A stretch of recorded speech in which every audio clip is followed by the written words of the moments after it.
Kisah Para Rasul 4 ayat 19 adalah ayat emas kita untuk hari ini.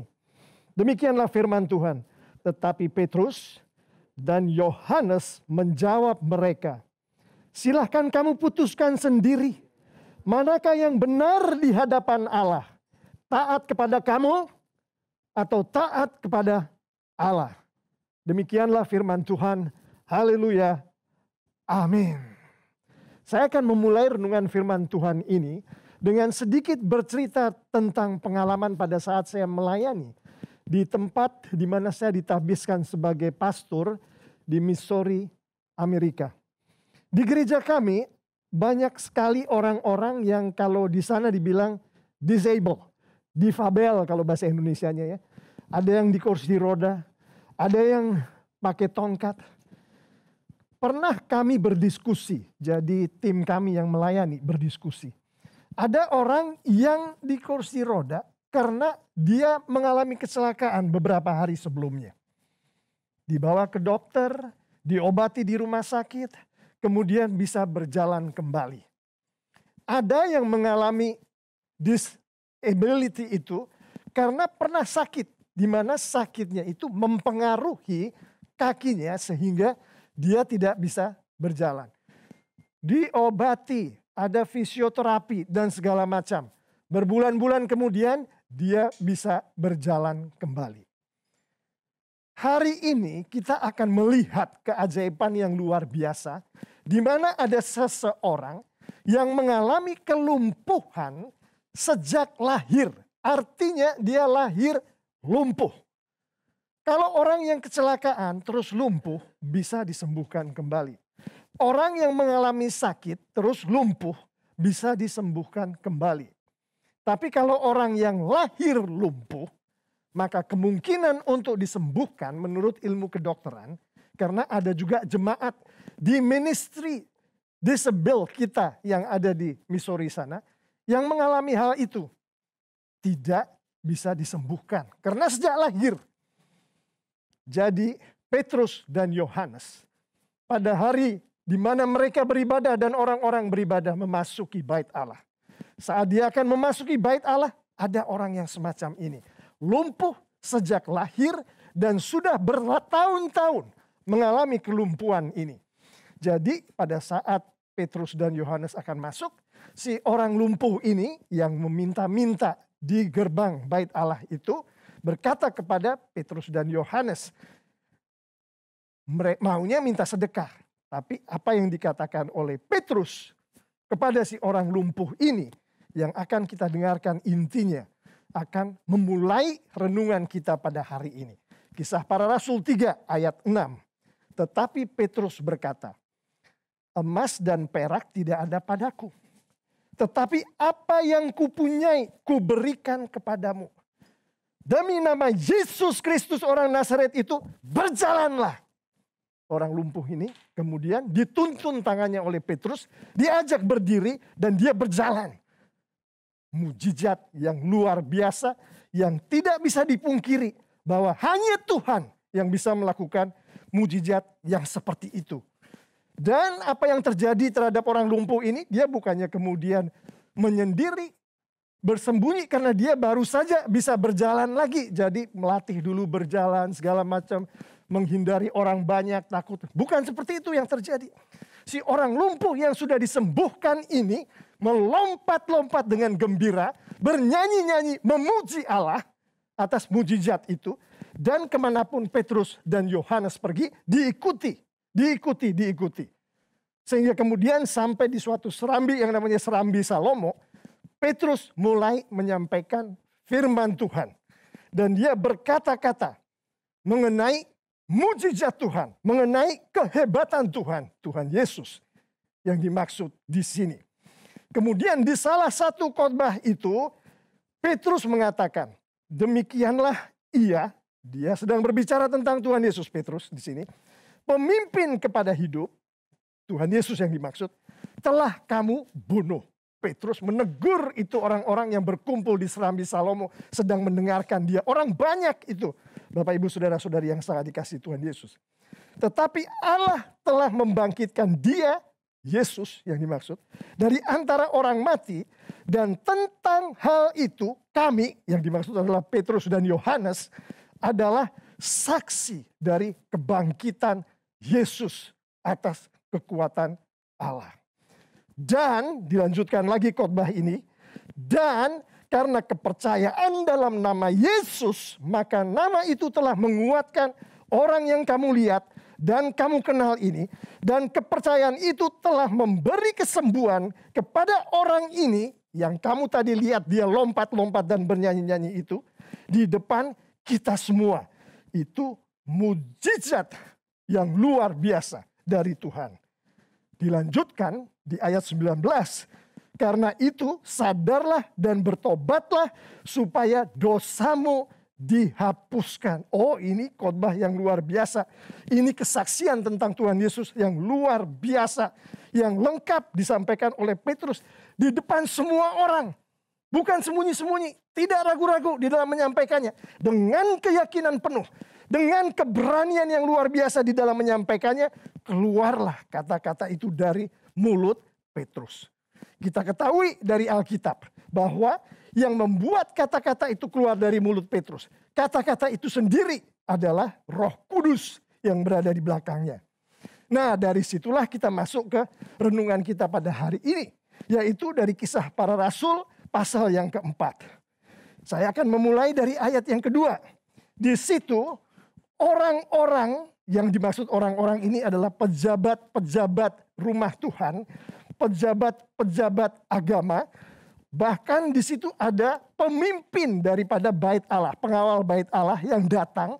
Dan kebanyakan dari mereka adalah orang-orang Saduki. Nah, kita nanti akan lihat apa yang dimaksud orang-orang Saduki itu. Orang-orang itu yang saya barusan bilang tadi sangat marah mendengarkan ajaran Petrus.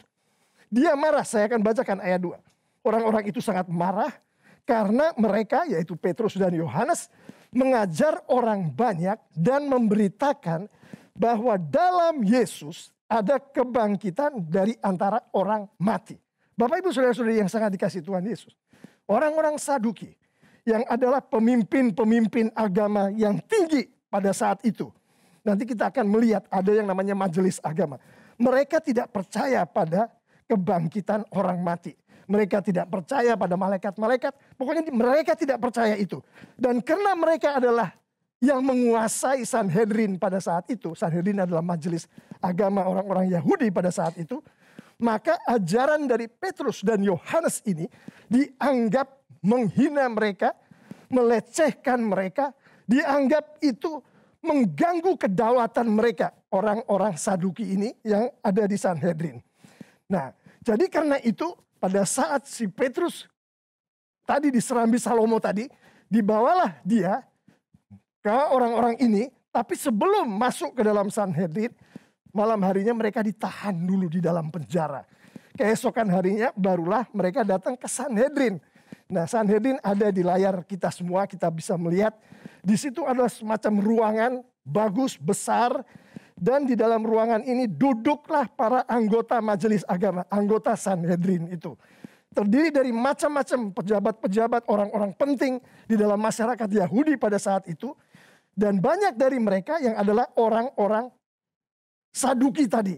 Nah, kita lihat di dalam struktur dari ruangan itu, kita melihat ada orang mengelilingi satu orang yang dihakimi. Yang dalam hal ini 2 orang, yaitu Petrus dan Yohanes. Dan di depan mereka, Petrus dan Yohanes ini ada imam kepala, imam tingginya. Nah, lalu dikelilingi oleh anggota-anggota Sanhedrin. Tapi kita tahu dari firman Tuhan, mendampingi Petrus dan Yohanes adalah si orang yang baru disembuhkan dari kelumpuhan tadi. Jadi ada di situ juga orang itu. Nah, kita lihat di bagian belakang, kalau kita lihat gambar itu ya, bagian belakang. Itu ada 2 orang yang tugasnya mencatat apa saja yang dikatakan oleh orang-orang yang ada di dalam ruangan Sanhedrin itu gitu. Jadi apa yang dikatakan Petrus, apa yang dikatakan Yohanes, siapapun yang berbicara di situ, dicatatlah oleh yang namanya clerk. Istilahnya adalah clerk, pencatat dari jalannya sidang itu. Nah, Bapak Ibu Saudara-saudari yang saya dikasih Tuhan Yesus, setiap kata dicatat. Artinya ada rekornya. Artinya siapapun bisa membaca. Jadi pada saat Petrus berbicara di Kisah Para Rasul 4 ayat 7 antara lain, dia ditanya oleh orang-orang Sanhedrin itu di ayat 7, dengan kuasa manakah atau dalam nama siapakah kamu bertindak demikian itu? Maka pada saat Petrus menjawab, yang saya akan ambil ayat 10-nya. Maka ketahuilah olehmu sekalian dan oleh seluruh umat Israel, bahwa dalam nama Yesus Kristus orang Nazaret yang telah kamu salibkan, tetapi yang telah dibangkitkan Allah dari antara orang mati, bahwa oleh karena Yesus itulah orang ini yang ada di samping mereka berdiri dengan sehat sekarang di depan kamu. Pada saat Petrus berbicara itu, dia tahu. Ada pencatat-pencatat nih yang tadi saya bilang di Sanhedrin tadi. Itu akan dibaca oleh banyak orang. Seluruh orang Israel tahu. Bahkan hari ini kita semua yang mendengarkan apa yang saya katakan ini dan membaca firman Tuhan, tahu kesaksian Petrus mengenai Tuhan Yesus. Mengenai siapa dia. Mengenai apa keajaiban yang dia lakukan. Mengenai seluruhnya tentang Tuhan Yesus. Semua orang tahu. Mengetahui itu Bapak Ibu Saudara-saudari, mereka tidak ragu-ragu untuk menyampaikan apa yang ada di dalam pikiran mereka, hati mereka, iman mereka. Kenapa? Pertama itulah keyakinan mereka. Kedua karena Roh Kuduslah yang melakukan melalui mereka.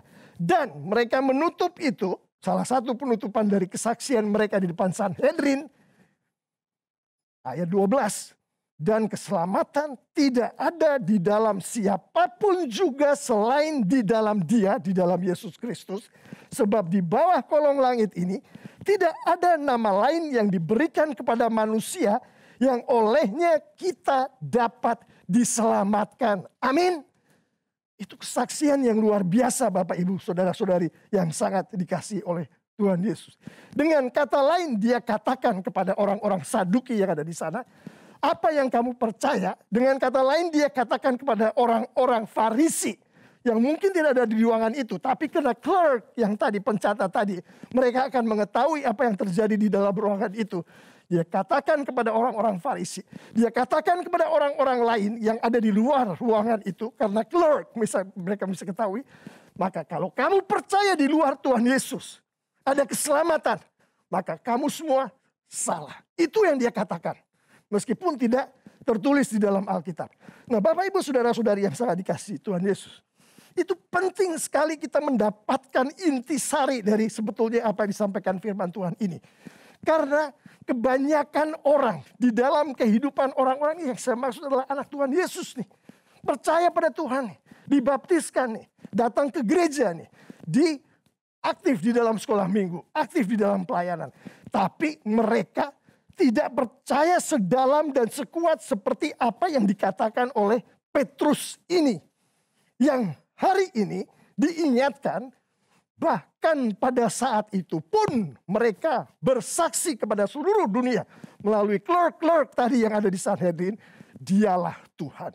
Dialah satu-satunya juru selamat. Dialah satu-satunya yang bisa memberikan kehidupan kekal. Dialah satu-satunya jalan untuk menuju kepada Bapa di surga. Untuk ke surga. Amin. Dengan itu saya katakan Bapak Ibu Saudara-saudari yang sangat dikasihi Tuhan Yesus. Mari kita lihat apa yang terjadi di dalam ruangan Sanhedrin itu. Secara tersirat ahli-ahli Alkitab membicarakan ini. Murid-murid sekolah teologi membicarakan mengenai yang akan saya bicarakan sekarang ini. Kira-kira beginilah yang terjadi. Mereka anggota Sanhedrin, orang-orang terpelajar, ahli-ahli agama yang hebat itu. Hafal semua ayat-ayat. Mengerti apa artinya. Mereka berbicara satu sama lain. Gimana nih ya Pak ini? Ini orang ini kan orang-orang Petrus, Yohanes ini kan orang-orang biasa-biasa saja. Mereka nggak terpelajar nih orang-orang. Nggak ada STT. Nggak ada sekolah teologi yang mendidik orang-orang ini. Gak ada yang namanya denominasi yang mentabiskan orang-orang ini. Orang-orang biasa ini. Dan kalau kita lihat, gurunya sekalipun orang biasa juga. Si Yesus itu bukannya tukang kayu ya. Ya seakan-akan begitu nih. Orang Sanhedrin yang satu dengan yang lain. Berbicara satu sama lain. Orang gak terpelajar. Orang biasa. Bahkan banyak orang mengatakan dia, bahasa Inggrisnya ignorant. Artinya nggak terlalu peduli dengan keadaan-keadaan sekeliling mereka. Tapi kok berani-beraninya si Petrus, si Yohanes ini mengajar dan mengkhotbahkan hukum Taurat, hukumnya Musa. Hukum para nabi, hukumnya nabi-nabi di zaman perjanjian lama itu. Padahal dia nggak punya latar belakang teologi. Sedangkan di masa itu mereka yang boleh mengajarkan hukum Taurat dan hukum-hukum nabi yang lain adalah para scribe. Scribe itu artinya adalah ahli Taurat. Para ahli agama, mereka yang berhak. Tapi ini dua orang ini gak berhak mereka. Siapa mereka? Gak sekolah teologi yang membuat mereka memiliki otoritas melakukan itu. Gak ada yang mendukung. Makanya tadi pertanyaan aja lah, dengan otoritas siapa? Bukan hanya dia mengajarkan hal-hal yang biasa mengenai hukum Taurat dan kitab para nabi. Tapi dia bahkan berani mengatakan bahwa Yesus adalah Mesias. Itu di pasal 3 ayat 18. Dan bukan hanya itu. Dia mengutuk orang-orang yang menyalibkan Yesus. Tadi kita lihat di pasal 3 ayat 15. Dan dia mengatakan kepada orang-orang itu semua, bertobatlah. Kalau kamu tidak bertobat, maka kamu tidak akan memperoleh kehidupan yang kekal. Berani-beraninya orang-orang Sanhedrin ini berbicara satu sama lain.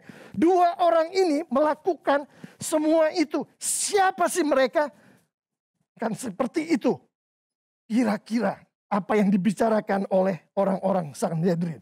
Mengajar dan mengkhotbahkan kebangkitan di dalam Yesus Kristus yang bertentangan dengan ajaran kita orang-orang Saduki.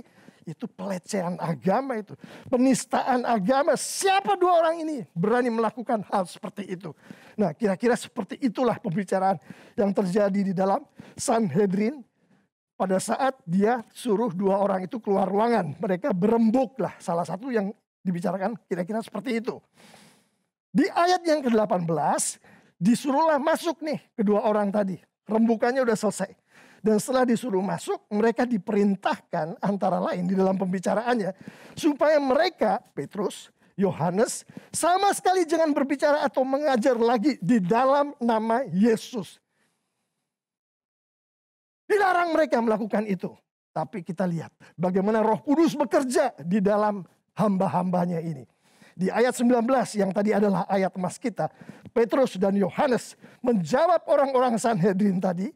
Di depan clerk tadi, pencatat-pencatat tadi yang artinya didengar seluruh dunia. Orang-orang Israel mendengar itu. Silakan kalian putuskan sendiri. Mana yang benar di hadapan Allah? Taat kepada kamu atau taat kepada Allah?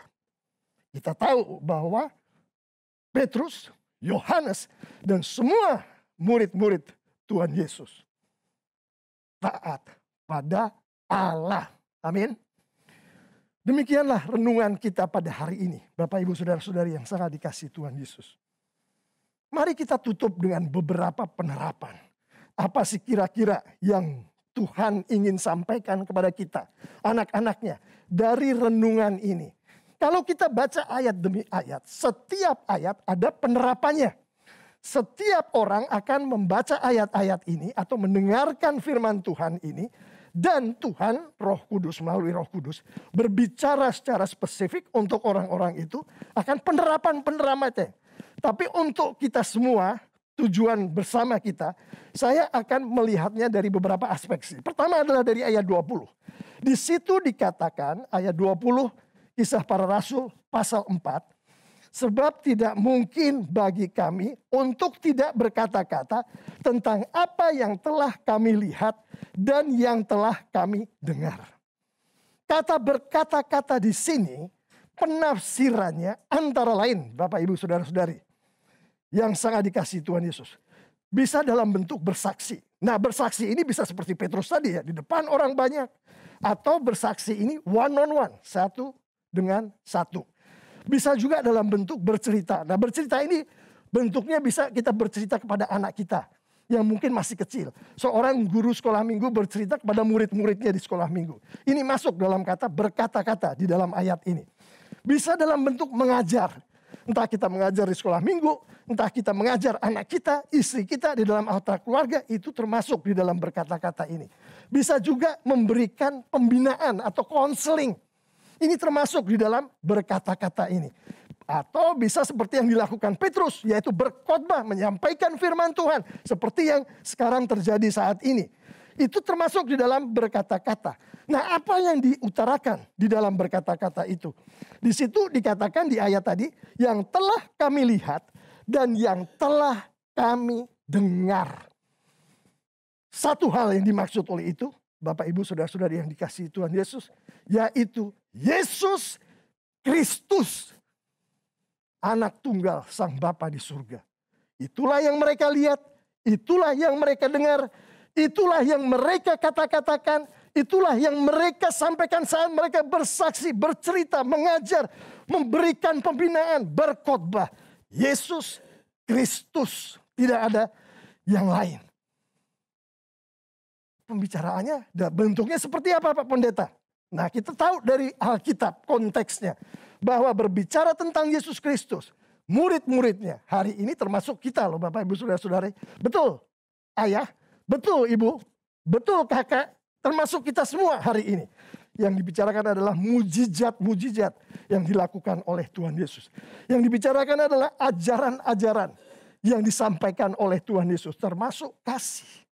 Termasuk bagaimana menghadapi musuh. Termasuk bagaimana kalau kita di dalam kehidupan kita sebagai kepala keluarga. Anak-anak kita bandel kepada kita. Firman Tuhan bilang apa? Itu termasuk ajaran Tuhan Yesus. Dibicarakan di dalam kata berkata-kata tadi. Termasuk kematian Tuhan Yesus di kayu salib. Itu dibicarakan di dalam berkata-kata tadi. Termasuk kebangkitan Tuhan Yesus. Itu dibicarakan di dalam berkata-kata tadi. Dan masih banyak lagi yang dibicarakan berdasarkan firman Tuhan. Bapak Ibu Saudara-saudari yang sangat dikasihi Tuhan Yesus. Jadi penerapan pertama adalah kuasailah firman Tuhan itu. Bacalah setiap hari. Mengertilah apa yang kita baca dari firman Tuhan itu. Karena Tuhan akan pakai kita untuk berkata-kata dalam situasi-situasi tadi. Termasuk konseling, termasuk membina adik kita, membina anak kita, membina istri kita. Kita harus baca itu firman Tuhan. Sehingga pada saat Roh Kudus bekerja, maka semua yang kita baca itu, Roh Kudus akan mengeluarkannya dari mulut kita. Itu pertama, baca firman Tuhan, mengerti dan siap untuk berkata-kata. Penerapan kedua saya ambil dari pasal 3 ayat yang ke-6. Tetapi Petrus berkata, emas dan perak tidak ada padaku. Tetapi yang kupunya kuberikan kepadamu. Demi nama Yesus Kristus orang Nazaret itu berjalanlah. Kelihatannya ini suatu teriakan atau apa ya begitu. Tapi yang terjadi ini Petrus sedang berdoa kepada Bapaknya di surga. Doa yang khusus. Meminta Bapaknya melakukan suatu hal tertentu. Yohanes 16 ayat 23 katakan. Dan pada hari itu kamu tidak akan menanyakan apa-apa kepadaku. Ini Tuhan Yesus berbicara. Aku berkata kepadamu, Tuhan Yesus berkata kepada muridnya. Sesungguhnya segala sesuatu yang kamu minta kepada Bapa akan diberikan oleh Bapakku di surga kepadamu. Kalau kamu memintanya di dalam namaku. Itulah yang dilakukan Petrus kepada si orang lumpuh itu. Dan itulah yang dikabulkan oleh Bapaknya. Penerapannya begini. Saya pernah datang di kunjungan ya ke rumah sakit. Pada saat itu saya masih di dalam training itu. Jadi ada pendeta yang saya dampingin. Jadi pendetanya yang melakukan kunjungan, saya cuma mendampingi. Di dalam kunjungan itu ini orang udah sakit, pokoknya udah parah lah. Terus keluarganya juga ada di situ. Mereka mendoakan. Salah satu anggota keluarga mendoakan gini. Ya Tuhan, kalau memang Engkau betul-betul ada, maka sembuhkanlah papiku ini. What? What's going on here? Apa yang terjadi? Kok doanya macam begitu? Terus si pendeta itu kan dia yang saya mendampingi dia bilang, nanti habis ini kamu bicara sama dia, doain dia, injili dia. Dia udah jelas-jelasan bukan anak Tuhan. Masa anak Tuhan berdoa seperti itu kalau kamu benar-benar ada? Atau ada lagi yang berdoa seperti ini. Oh ya Tuhan, ini anak Tuhan ya, bukan kayak yang tadi, itu bukan anak Tuhan, udah jelas. Ya. Kalau boleh, Tuhan Yesus, kalau boleh, sembuhkanlah papiku. Kalau boleh sembuhkan papiku, Lihat apa yang dikatakan oleh Petrus. Dia katakan, demi nama Yesus Kristus orang Nazaret itu berjalanlah. Demi nama Yesus Kristus sembuhlah engkau. Seperti itu bukan yang dikatakan. Dan Tuhan Yesus nge-back. Tuhan Yesus itu mendukung apa yang dikatakan itu. Kita lihat dari Yohanes 16:23.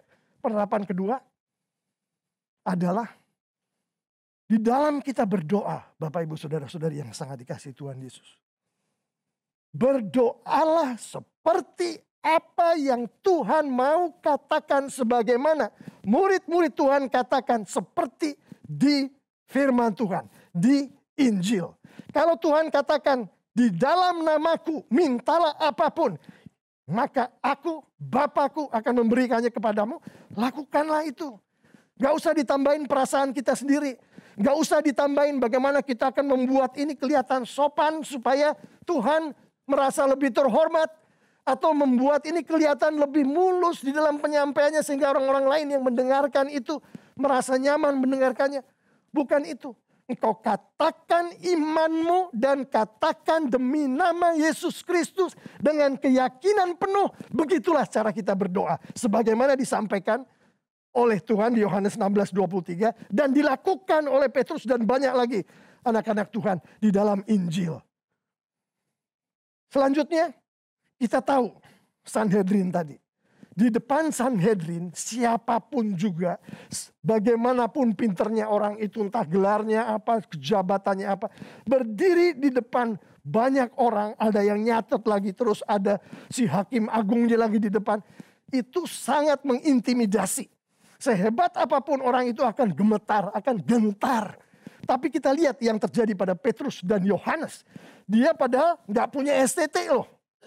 Latar belakang STT. Nggak ada denominasi yang mentabiskan mereka loh. Dia nggak ada orang yang nyorakin mereka di dalam Sanhedrin itu. Cuman dua orang ini, Petrus dan Yohanes. Dan satu orang tadi yang sudah disembuhkan dari kelumpuhan tadi. Tapi coba lihat apa yang dikatakan di depan orang-orang hebat di Sanhedrin itu. Maka ketahuilah oleh kamu sekalian dan oleh seluruh umat Israel bahwa dalam nama Yesus Kristus orang Nazaret yang telah kamu salibkan tetapi yang telah dibangkitkan Allah dari antara orang mati. Si orang ini yang di samping saya bisa berdiri dengan sehat di depan kamu. Luar biasa bukan? Sangat luar biasa. Apa yang mendasari si Petrus dan Yohanes bisa melakukan itu? Kita lihat Matius 10 ayat 19 dan 20. Apabila, ini Tuhan Yesus yang berkata, tinta merah kalau di Alkitab saya. Apabila kamu diserahkan oleh mereka, yaitu orang-orang tadi. Mereka menyerahkan kamu di depan Sanhedrin atau di depan pejabat apapun. Janganlah kamu khawatir akan bagaimana dan akan apa yang harus kamu katakan. Karena semuanya itu akan dikaruniakan kepadamu pada saat itu juga. Karena bukan kamu yang akan berkata-kata, melainkan Roh Bapamu. Roh Kudus yang akan berkata-kata di dalam kamu. Dan suara kamu, kata kamu itu keluar dari Roh Kudus. Wah, jadi begitu ya Pak Pendeta. Kita nggak perlu khawatir bersaksi tentang Yesus. Kita nggak perlu berkhawatir berkata-kata tentang mujizat Yesus, kematian Yesus, kebangkitan Yesus. Benar, tidak perlu khawatir. Karena pada saat kita buka mulut nanti, entah itu di depan orang banyak, entah itu di depan anak kita sendiri, murid sekolah minggu kita sendiri, bukan kita yang ngomong. Kalau kita pernah menganggap itu perkataan kita, karena kita udah belajar mengenai itu, kepandaian kita, firman Tuhan memotong itu semua dan katakan Roh Kudus. Roh Kudus itu yang mengatakan. Tapi Pak Pendeta, ini kasus saya ini, saya ngomong sama calon istri saya, tunangan saya ngomongnya sama tunangan saya. Apa Roh Kudus juga ada di situ ya pada saat saya ngomong sama tunangan saya? Mari kita dengarkan Matius 16 ayat 16 sampai 17. Yesus dan Petrus. Simon Petrus berkata kepada Yesus, setelah Tuhan Yesus menanyakan kepada Simon siapa dia. Engkau adalah Mesias, anak Allah yang hidup. Jawaban itu benar, itu jawaban yang benar. Lalu kata Tuhan Yesus kepada Simon Petrus, berbahagialah engkau Simon bin Yunus, Sebab bukan manusia yang menyatakan itu kepadamu, melainkan Bapakku yang di surga. Sama dengan ayat yang tadi. Yang berkata dari mulut anak Tuhan. Yang berkata dari mulut Petrus. Dari mulut Yohanes. Dari mulut Yakobus. Dari mulut anak-anak Tuhan. Termasuk kita pada hari ini adalah Bapaknya. Bapa Yesus. Yang ada di surga. Roh Kudus Tuhan Yesus. Pakai mulut kita untuk berkata-kata. Jadi Bapak Ibu Saudara-saudari, penerapan terakhir adalah pada saat kita mulai berbicara tentang Tuhan. Bisa di depan orang banyak. Bisa pakai traktat ya. Bisa kepada tunangan kita sendiri. Bisa di depan anak kita sendiri, one on one nih sebelum anak kita tidur. Kita berbicara kepada anak kita. Tuhan katakan di sini, Roh Kuduslah yang berbicara melalui mulut kita pada saat kita berbicara tentang Tuhan Yesus. Pada saat anak Tuhan yang sudah lahir baru memiliki Roh Kudus di dalam anak Tuhan itu berbicara tentang Yesus, berbicara tentang firman Tuhan, Roh Kudus Tuhan yang berbicara melalui kita. Jadi penerapan terakhir tadi, berbicaralah tentang Tuhan Yesus. Bersaksilah tentang mujizat, kehidupan, kematian, ajaran Tuhan Yesus. Tidak perlu khawatir sedikit pun. Karena Roh Kudus akan berbicara melalui kita. Jadi kalau ada seorang ayah, dia katakan kepada istrinya, saya nggak siap berbicara dengan anakku sendiri. Dia lagi ada masalah ketagihan main game. HP sekolahnya kacau. Dan saya mau ngomongin firman Tuhan. Dia bilang, mami aja lah yang ngomong. Saya nggak siap, saya nggak. Dia nggak tahu firman Tuhan bilang bukan dia yang ngomong pada saat dia berbicara mengenai firman Tuhan. Tapi Roh Kudus. Hari ini salah satu yang Tuhan ingin sampaikan kepada kita semua adalah ingat itu. Jangan berpikir itu dari pikiran kamu, tapi Roh Kudus. Berbicaralah ke anakmu kalau dia melakukan kesalahan. Berbicaralah ke istrimu. Berbicaralah kepada orang. Berikan kesaksian yang terbaik menurut kekuatan Roh Kudus yang dia karuniakan kepada kita. Karena Roh Kuduslah yang akan berbicara melalui kita semua. Saya akan menutup dengan Kisah Para Rasul ayat yang ke-31. Ini untuk penutupan. Dan ketika mereka sedang berdoa, Petrus, Yohanes, dan murid-murid sedang berdoa, goyanglah tempat mereka berkumpul itu, dan mereka semua penuh dengan Roh Kudus, lalu mereka memberitakan firman Allah dengan berani. Ini ayat ke-31. Ayat-ayat sebelumnya yang terjadi adalah setelah Petrus dan Yohanes dilepaskan oleh Sanhedrin tadi. Dia pergi ke rumah, suatu rumah. Di situ teman-temannya berkumpul. Dan dia masuk ke dalam rumah itu. Dia didoakan, ada orang yang tumpang tangan. Satu sama lain mendoakan, tumpang tangan satu sama lain. Sementara mereka dilarang untuk berbicara mengenai Yesus. Tapi doa yang dilakukan di dalam rumah itu. Anak-anak Tuhan berkumpul. Roh Kudus bekerja membuat anak-anak Tuhan ini berani bersaksi. Mengeluarkan kesaksian-kesaksian yang luar biasa. Penutup adalah seperti ini. Rumah tadi itu seperti care group yang kita miliki di TLCC dan kita punya 8 pada hari ini. Kita beri kemuliaan untuk Tuhan dulu untuk care group itu. Firman Tuhan barusan mengingatkan ke kita, datang ke care group itu. Kalau sekarang memang gak bisa berkumpul di satu rumah, datanglah lewat Zoom. Mendoakanlah satu sama lain. Sehingga Roh Kudus bekerja dari anak-anak Tuhan secara corporate. Berdoa, mendoakan satu sama lain. Memberikan semangat. Sehingga Tuhan menurunkan Roh Kudusnya memenuhi anak-anak Tuhan ini. Memenuhi care group itu. Memenuhi gereja TLCC. Kalau kita semua berkumpul, berdoa, bersama-sama secara corporate. Dan yang terjadi dari itu, mujizat Tuhan, keajaiban Tuhan terjadi di orang-orang yang berkumpul di care group itu, terjadi di masing-masing care group kita, terjadi di gereja TLCC untuk kemuliaan Tuhan, untuk kebesaran kerajaan Tuhan. Amin.